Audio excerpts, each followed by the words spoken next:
We're asked to take a derivative with respect to x of u times v, but we don't know what u is. We don't know what v is in terms of x. It doesn't say u equals x squared minus 2x or anything like that. So instead what we have to use is the product rule.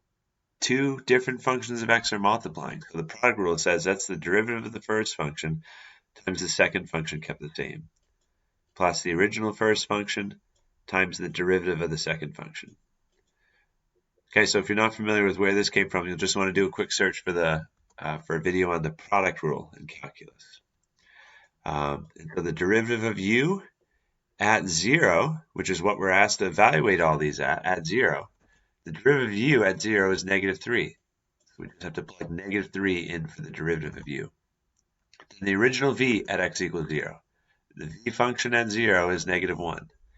So once you take the derivative, then it's just a matter of plugging in the given values. So u at 0 is 5. The derivative of v at 0 is 2. And so 3 plus 10 makes 13. This is the quotient rule. Okay, so again, you'll want to search the quotient rule, but the quotient rule says it's the derivative of the top function times the bottom function kept the same, minus the original top function times the derivative of the bottom function. And that's all over the bottom function squared. Okay, I've just followed the quotient rule for differentiation.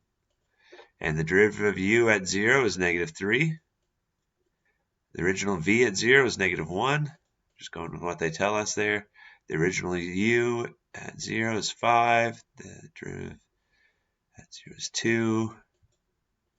And then this is all over v squared. So the original v is -1, and we're supposed to square that. And then if we simplify, that's 3 minus 10, so it makes -7. -7 divided by a +1 is -7 when you simplify there.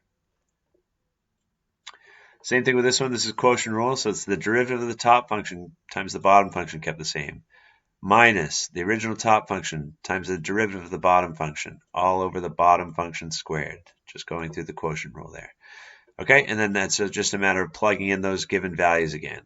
This is 2 for the derivative of v, original u, minus the original v, which is -1, times the derivative of u, over u squared, so the original u is 5.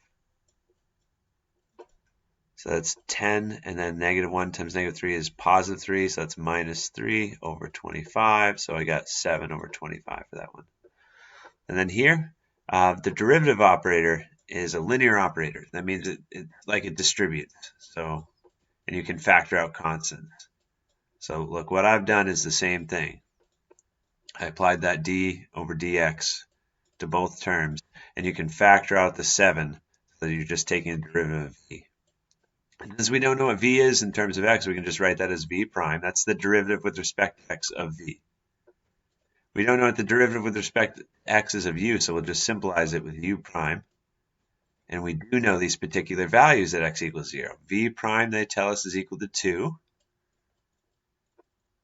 And then u prime, they tell us, is equal to -3. So I got 14 minus a -6, so that's 14 plus 6, so I got 20 for this one.